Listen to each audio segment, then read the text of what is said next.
Hello friends, welcome to our channel study point with Vikesh. Friends, जैसा कि हम लोग एनसीईआरटी पढ़ रहे हैं क्लास 9 की सोशल साइंस में हिस्ट्री।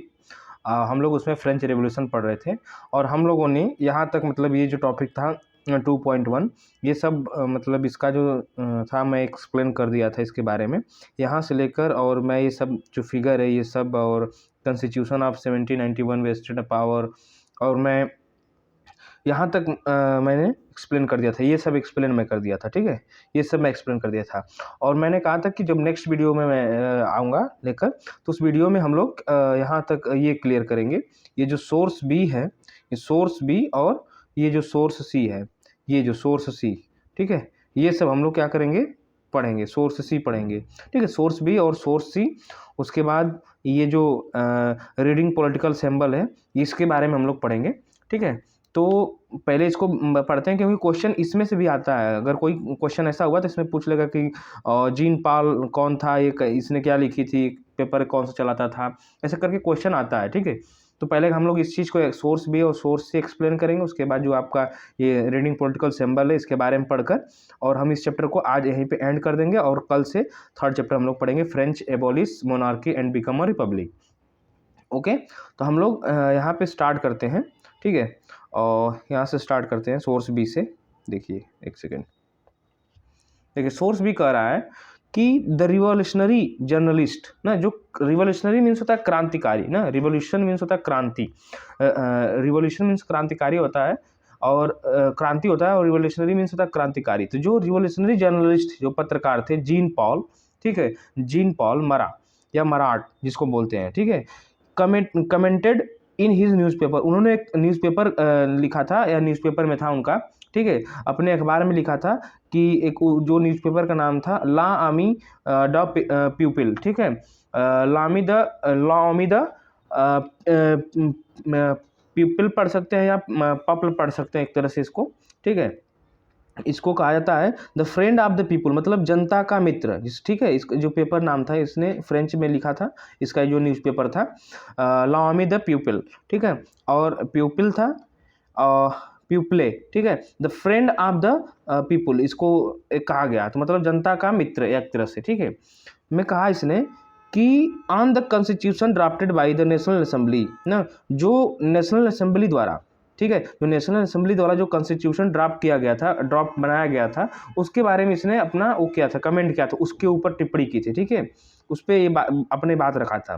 कह रहा था the task of representing the people has been given to the rich. इसने कहा कि जो जनता के जनता जो रिप्रेजेंटेटिव हैं, ठीक है, का जो कार्यभार है, जो टास्क है, वो अमीरों को सौंप दिया गया है। मतलब एक तरह से कहा कि the task of representative the task of representing the people has been given to the rich ना, दे दिया गया है, अमीरों को दे दिया गया है, जो जनता का, जो गरीबों का एक तरह से ना, जो रिप्रेजेंटेटिव है, जो लोगों के रिप्रेजेंटेटिव, उनका जो काम था वो अमीरों को दे दिया गया है, ठीक है।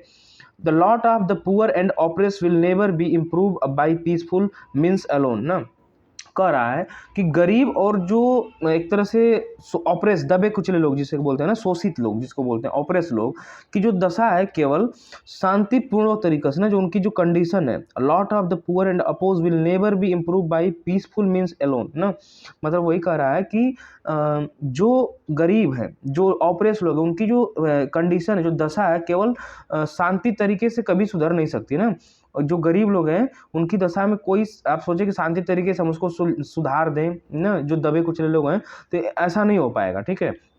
Here we have absolute proof of how wealth influence the law.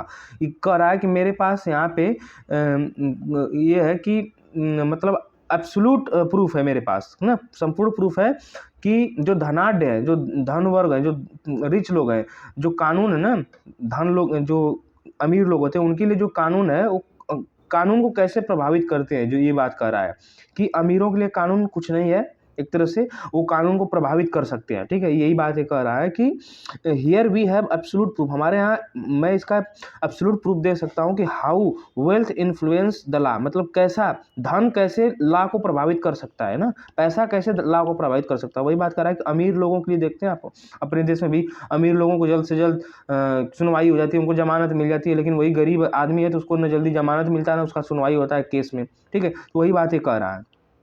Eight law will last only as long as the people agree to obey them ना। कह रहा है कि फिर भी ये जो कानून तभी तक चलेंगे जब तक लोग इन्हें मानेंगे। यही कह रहा है कि at law will last only as long as ना, ये फिर भी ये जो कानून है तभी तक वो करेंगे लोग, the people agree to obey them, जब तक लोग उनको उसको मान रहे हैं ना तभी तक ये चलेगा। Long only as long as ना, तभी तक ये चलेगा जब तक लोग उसको क्या करेंगे, मानेंगे। ठीक है।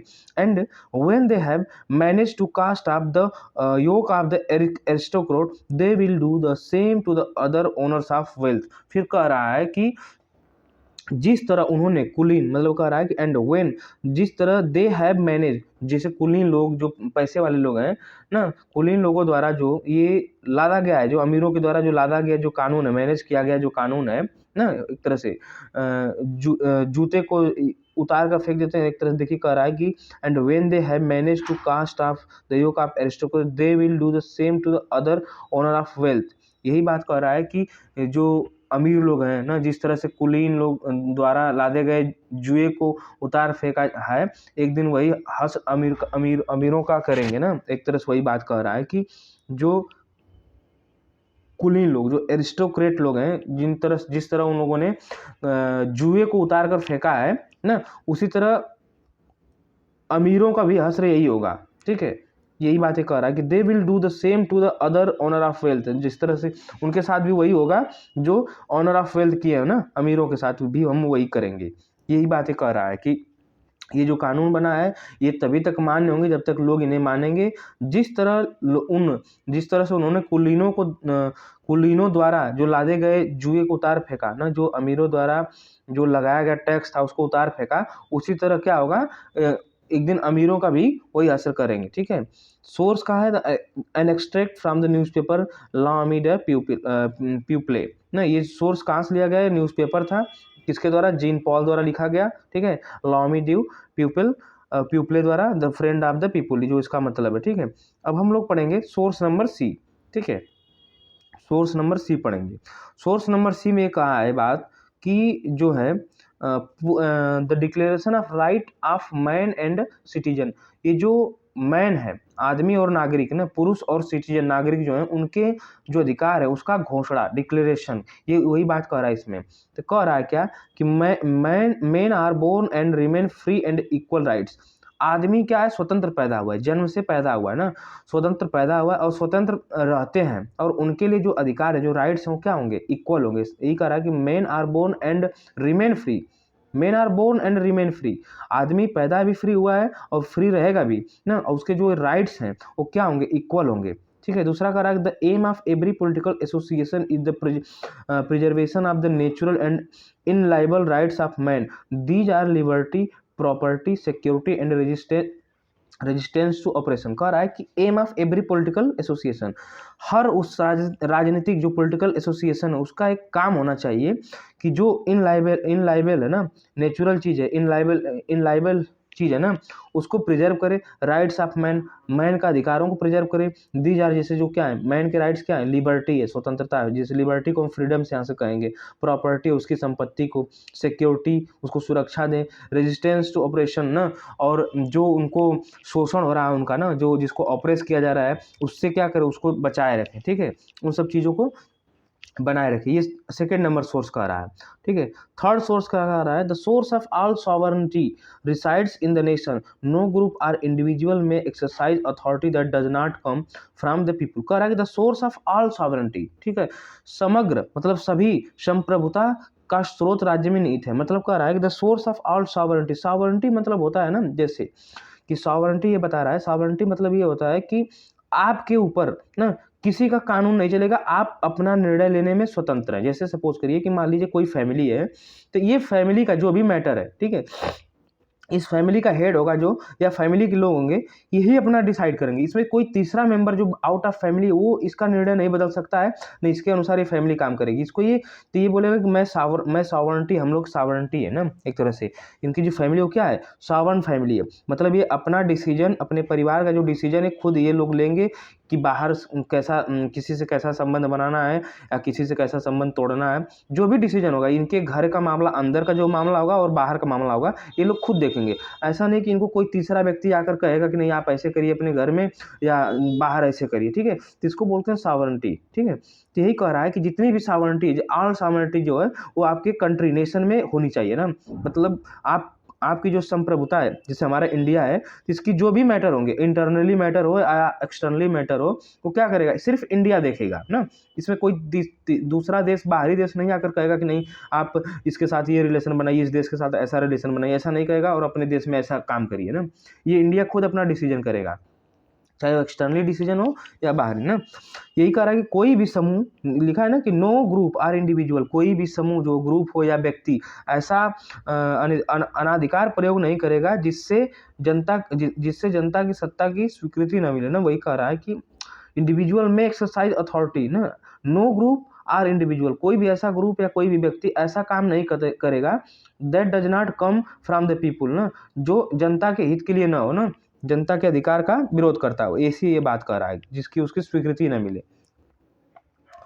और देखिए हम लोग चौथा देखते हैं, liberty consist of the power to do whatever is not injurious to other. कह रहा है कि जो लिबर्टी है, लिबर्टी मीन्स यहाँ पे फ्रीडम ना, क्या है, फ्रीडम। लिबर्टी मीन्स होता है फ्रीडम। तो लिबर्टी कह रहा है कि जो स्वतंत्रता है का उम्मीद ऐसा काम करने की शक्ति से है और जो औरों के लिए नुकसानदेह न हो। मतलब आप liberty consist of the power, liberty आपके पास है, पावर है उसकी, whatever is not injurious to other, मतलब आपको, आपके लिए लिबर्टी है, ठीक है, आप स्वतंत्र किसी चीज़ को करने के लिए, लेकिन ऐसा ना हो कि आपकी जो स्वतंत्रता है वो दूसरे के लिए नुकसानदेह हो। जैसे सपोज करिए आपको बोलने की आज़ादी है ना, स्पीक की आज़ादी है, खेलने कूदने की आज़ादी है, मान लीजिए आप खूब चिल्ला चिल्ला कर बोल रहे हैं यहाँ पे, लेकिन बगल में जो आदमी है ये अपना कुछ काम कर रहा है ना, आपके चिल्लाने से डिस्टर्ब हो सकता है ना। आपको बोलने की, गाने की आज़ादी है, बोलने की आज़ादी है, आप बोल रहे हैं ज़ोर ज़ोर से, लेकिन ये आदमी मान लीजिए सपोज करिए कि आपके बोलने से डिस्टर्ब हो रहा है, लेकिन यही कहेंगे, आप ये नहीं कह सकते कि मेरी स्वतंत्रता है बोलने के लिए, नहीं, आपकी स्वतंत्रता है बोलने के लिए, लेकिन आपकी स्वतंत्रता से क्या हो रहा है कि ये जो बगल वाला आदमी है ये डिस्टर्ब हो जा रहा है ना।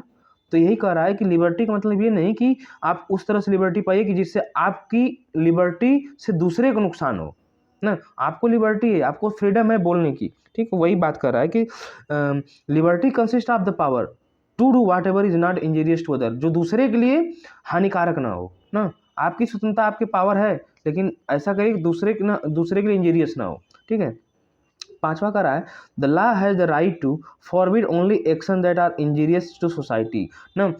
कह रहा है कि समाज के लिए किसी भी हानिकारक कृत्य पर पाबंदी लगाने का अधिकार जो है, मतलब रोकने का अधिकार, जिसे कह रहा है ना, the law has to right, कानून के पास अधिकार है, to forbid only action that are injurious to society, जो समाज के लिए इंजीरियस हो, हानिकारक हो, कानून के पास वो केवल वही कानून के पास ही अधिकार है कि उसको क्या करे, रोक सके ना। वही बात कह रहा है। उसके बाद देखिए 6 नंबर क्या कह रहा है, इसको पढ़ते हैं आज। 6 नंबर कह रहा है, law is the expansion of the general will, all citizen have the right to participate in its formation ना, पर्सनली और through their representative, all citizen are equal before it. कह रहा है कि law is the expression of the general will ना, ये जो कानून है समान इच्छा की अभिव्यक्ति है ना। मतलब जनरल मीन्स होता है सामान्य, सभी लोगों की जो इच्छा है उसी तरह की जो एक्सप्रेशन है कानून जो है ना, यही बात कर रहा है। All citizen have the right to participate in its formation, सभी लोग इसमें भाग ले सकते हैं इसके बनाने में ना, जिससे सभी नागरिक जो होते हैं वो व्यक्तिगत रूप से या अपने प्रतिनिधियों के रूप में जो रिप्रेजेंटेटिव होते हैं। देखिए कह रहा है ना कि फॉर्मेशन पर्सनली या थ्रू देयर रिप्रेजेंटेटिव, जैसे हम लोग क्या करते हैं, हम लोग MP मेंबर ऑफ पार्लियामेंट या MLA member of legislative assembly के लोगों को चुनाव करते हैं, जिसको सांसद बोलते हैं, MP को सांसद बोलते हैं, ठीक है, और MLA को विधायक बोलते हैं ना। तो ये क्या हुए, ये जनता के रिप्रेजेंटेटिव होते हैं, जो MP होते हैं ना, सांसद लोग, ठीक है, ये क्या होते हैं, इनको जनता पब्लिक चुनती है ना। तो जनता किस लिए चुनती है कि आप जाइए पार्लियामेंट में और हमारी जनता के लिए कानून बनाइए ना। तो देखिए जनता कहीं ना कहीं भाग ली है ना, क्योंकि जनता इनको इलेक्ट करके भेजी है और यही जनता के हिसाब से जाकर कानून बनाते हैं जनता के लिए, ठीक है, पीपुल्स के लिए। वही जो एमएलए होते हैं वो स्टेट गवर्नमेंट में भाग लेते हैं, ये लोग क्या करते हैं स्टेट गवर्नमेंट में कानून बनाते हैं, ठीक है। तो जनता जो है या तो डायरेक्टली पार्टिसिपेट करती है या किसी अपने रिप्रेजेंटेटिव के द्वारा। तो जो एमपी और एमएलए होते हैं ना, ये क्या होते हैं, ये रिप्रेजेंटेटिव होते हैं किसके, पब्लिक के। तो वही बात ये कह रहा है कि all citizen have the right to participate in its formation, सभी लोगों का अधिकार है, सभी नागरिकों का अधिकार है कानून बनाने के लिए ना, या एक्सप्रेशन करने के लिए, पर्सनली या through their representative. All citizen are equal before it, सभी नागरिक समान है कानून के सामने, सभी लोग क्या है, समान है। यही बात कर रहा है कि कानून की नज़र में सभी नागरिक समान होने चाहिए, यही बात कर रहा है। देखिए 7 number, no man may be accused, arrest or detain except in case determined by the law, किसी भी आदमी को ना एक्यूज नहीं बनाया जा सकता, अरेस्ट नहीं किया जा सकता, डिटेन नहीं किया जा सकता जब तक कानून मतलब उसको जब तक उसको दोषी न ठहराया जाए, कानून के अनुसार, लॉ के अनुसार, जब तक उसको किसी चीज़ के लिए अपराधी न किया जाए, एक्यूज न किया जाए कि नहीं ये एक्यूज, जैसे मान लीजिए कोई मर्डर किया, जब तक उस पर मर्डर का चार्ज साबित न हो जाए कि नहीं हाँ इसी ने मर्डर किया है, ऐसा थोड़ी कि आप किसी को भी कह देंगे कि ये मर्डर कर दिया है और ले जाकर उसको जेल में बंद कर देंगे, नहीं नहीं, जब तक आप उसको उसके ऊपर कोर्ट द्वारा, कानून द्वारा उसके ऊपर सिद्ध नहीं होता, प्रूफ नहीं होता कि इसी आदमी ने क्या किया है, मर्डर किया है, तब तक हम उसको नहीं गिरफ्तार कर सकते, नहीं डिटेन कर सकते। डिटेन मतलब होता है नज़रबंद करना ना। तो जब तक उसको कानून के द्वारा, लॉ के द्वारा जब तक उसको हम एक्यूज न कर दें, तब तक आप उसको किसी भी केस में वो नहीं कर सकते, डिटेन नहीं कर सकते, अरेस्ट नहीं कर सकते। अरेस्ट करेंगे तो फिर उसको छोड़ना पड़ता है ना, गिरफ्तार अथवा नज़रबंद कर सकते हैं जिसको बोलते हैं। भाई ऐसे थोड़ी किसी के ऊपर फालतू का ले जाकर कर देंगे चलो तुमको पकड़े, तुमने मर्डर किया फला आदमी का, भाई आरोप तो सिद्ध करो ना, कि ये प्रूफ तो करो कि नहीं हाँ ये किया है इसने। उसके बाद देखिए ये every citizen may speak right and print freely, he must take responsibility for the abuse of such liberty in case determined by the law। देखिए कह रहा है कि एवरी सिटीजन में स्पीक, सभी नागरिकों का अधिकार है स्पीक करने का, राइट करने का, प्रिंट करने का फ्रीली ना। He must take responsibility for the abuse of such liberty ना, उनकी जिम्मेदारी है कि उनकी जो लिबर्टी है, जो उनकी फ्रीडम मिली हुई है ना, अगर उसको किसी ने एब्यूज कराया, उसका दुरुपयोग करा, जिसे कह रहा है ना कि हर नागरिक को, हर सिटीजन को लिखने, बोलने और प्रिंट करने किसी चीज़ को आज़ादी है ना, लेकिन कानून द्वारा जो निर्धारित प्रक्रिया के तहत जो होती है, जो कानून जो बनाया गया है, जो ऐसी स्वतंत्रता के दुरुपयोग की जिम्मेदारी भी उसी की होगी ना। ये कह रहा है कि कोई कानून बनाया है ना, कह रहा है कि ही मस्ट टेक रिस्पॉन्सिबिलिटी, उसी की जिम्मेदारी होगी for the abuse of such liberty in case determined by the law. लेकिन अगर मान लीजिए आपको लिबर्टी दी गई है और यहाँ तक बस दी गई कानून द्वारा, आपको इतना ही तक लिबर्टी, ऐसा नहीं कि आप इसके ऊपर बियॉन्ड चले जाएं, सीमा के ऊपर चले जाएं, तो वो क्या होगा, वो लिबर्टी को तोड़ा माना जाएगा ना, कानून को तोड़ा माना जाता है, ठीक है। तो उसकी जिम्मेदारी आपकी होगी, कहा ये कह रहा है, ये बात कह रहा है कि हर नागरिक को लिखने, बोलने, छापने के लिए अधिकार है, किसी भी चीज़ को ना, ऐसा ऐसा बोलने के लिए मान लीजिए फ्री आपको फ्रीडम है, तो ऐसा नहीं किसी को आप गाली दे देंगे, किसी को आप शब्द कह देंगे, ठीक है, ये अधिकार नहीं है आपको, ठीक है। अब हम लोग पढ़ते हैं लास्ट वाला 12 वाला, for the maintenance of the public force and for the expense of administration as common tax is the indispensable ना। कह रहा है कि सार्वजनिक सेना जो ना, पब्लिक जिससे मेंटेनेंस है ना, कि पब्लिक फोर्स सार्वजनिक सेना है, ठीक है, और प्रशासन जो एडमिनिस्ट्रेशन चलाने के लिए ये सब जो टैक्स लगता है ना, ये क्यों टैक्स लगाया जाता है, सामान्य जो जनरल टैक्स हम लोग देते हैं, हम लोग हर चीज़ में, तो हमारे देश को रूल करने के लिए, रेगुलेट करने के लिए, उस पर एडमिनिस्ट्रेशन करने के लिए, सेना जो रखें, फौज जो आर्मी वगैरह उसको पैसा देने के लिए। भाई कोई आप आर्मी है तो रात दिन आपकी सिक्योरिटी करते हैं, तो उसके लिए पैसा चाहिए कि नहीं, उसको सैलरी चाहिए कि नहीं चाहिए। उसी तरह कोई अधिकारी है आपके लिए रूल चला रहे हैं, रेगुलेशन चला रहे हैं, तो जिस एडमिनिस्ट्रेशन चल रहा है, ठीक है, तो उसको भी पैसा चाहिए जो काम कर रहा है ड्यूटी, तो ये सब गवर्नमेंट क्या करती है, उस पर टैक्स लगाती है, ठीक है। it must be assessed equally on all citizen in proportion to their means। ये जो होता है सभी नागरिकों पर उनकी आय के अनुसार लगाया जाता है ना। जिससे मान लीजिए किसी की आय 5 लाख रुपए है, तो उसमें एक टैक्स की सीमा रहेगी कि 5 लाख रुपए वाला इतना टैक्स देगा, 2 लाख रुपए वाला इतना टैक्स देगा, या फिर इसके नीचे रुपया जो कमाते, जैसे मान लीजिए 2 लाख के नीचे जो कमा रहा है उसको कोई टैक्स नहीं है, ऐसे करके अपना गवर्नमेंट अपना टैक्स लगाती है, ठीक है। और कराइए since property is a sacred and inviolable rights, no one may be deprived of it ना। कह रहा है कि जो चूंकि जो संपत्ति का जो अधिकार है एक पावन व अलुंग इसको बोलते हैं ना कि इनवायलेबल, मतलब वायलेबल मीन्स होता है, वायलेट मीन्स होता है करना, तोड़ना ना। तो इन वायलेबल मीन्स न तोड़ना, जिसको एक तरह से बोलते हैं ना अनुल्लंघन, मतलब अनुल्लंघन मतलब होता है इन वायलेबल, नहीं तोड़ना एक तरह से समझिए ना। No one may be deprived, किसी भी व्यक्ति को इससे वंचित नहीं किया जा सकता, चूंकि संपत्ति का जो अधिकार है वो दैवी है, ठीक है, सैक्रेड है, पवित्र माना जाता है एक तरह से, सैक्रेड है, और इन वायलेबल है, जिसे वायलेंट बोलते हैं ना, इन वायलेंट और वायलेंट होना, उसी तरह इन वायलेबल मतलब इसको तोड़ा नहीं जा सकता ना। और हर व्यक्ति को, किसी भी व्यक्ति को इससे वंचित नहीं, डिप्राइव नहीं किया जा सकता। कह रहा है फिर कहाँ गया, unless a legally established public necessity require it ना, जब तक कि कोई कानून द्वारा इसके, कोई कानून बनाकर या कोई ऐसा करके सार्वजनिक काम के लिए इसको संपत्ति का मतलब लेना जरूरी ना समझा जाए। जैसे कि मान लीजिए किसी व्यक्ति की प्रॉपर्टी है, भाई हम ऐसे थोड़ी उसकी प्रॉपर्टी जाकर छीन सकते हैं, नहीं। अगर मान लीजिए हम कोई कानून, हमको कोई जरूरी काम है, हमको मान लीजिए कि रोड बना रहे हैं और ये रोड के लिए इसकी ज़मीन, हमको थोड़ा सा ज़मीन की आवश्यकता है ना, तो हम इस क्या करेंगे, इस ज़मीन को, एक कानून जैसे बना होता है कि देश में हर कानून बनाता है कि मान लीजिए आपकी जितना ज़मीन लेंगे उसका कुछ हम आपको पैसा दे देंगे, ठीक है। वही बातें कर रहा है कि ऐसा नहीं कि आप इसकी ज़मीन को ले लिए और पैसा भी नहीं दिए, नहीं। कानून कानून ये कहता, ला कहता है कि आप कानून द्वारा जो भी नियम होगा उस हिसाब से उसके ज़मीन का मुआवजा देंगे और उसका ज़मीन का यूज़ कर सकते हैं। भाई रोड निकाल रहे हैं आप उसके ज़मीन में से, तो उसको कुछ चाहिए पैसा ना, वही बात तो कह रहा है। In that case a just compensation must be given in advance, वही कह रहा है कि इस तरह के केस में कंपनसेशन दिया जाता है एडवांस में, ठीक है। कंपनसेशन मीन्स मुआवजा जिसको बोलते हैं एक तरह से, ठीक है। तो यही बात है इसमें। और ये सोर्स बी और सोर्स सी मतलब हम लोग ख़त्म कर दिए, और वीडियो काफ़ी लंबा हो गया, लगभग 21 मिनट का वीडियो हो गया, तो हम लोग अब यहाँ पे एंड करते हैं। और रीडिंग पॉलिटिकल सिंबल जो है ये कल की वीडियो में पढ़कर और इसको भी थोड़ा सा एक्सप्लेन कर देंगे अच्छे से 10 मिनट की वीडियो में, उसके बाद अगले दिन से पढ़ाएंगे ये जो थर्ड चैप्टर है, ठीक है। तो आप लोग आशा है कि आप लोग को ये वीडियो समझ में आया होगा, और जहाँ तक मेरी कोशिश रही है इसलिए डीपली थोड़ा वीडियो चला गया है, और हम लोग इसी यहाँ पे इसको एंड करते हैं, ठीक है, एंड करते हैं। Thank you for class.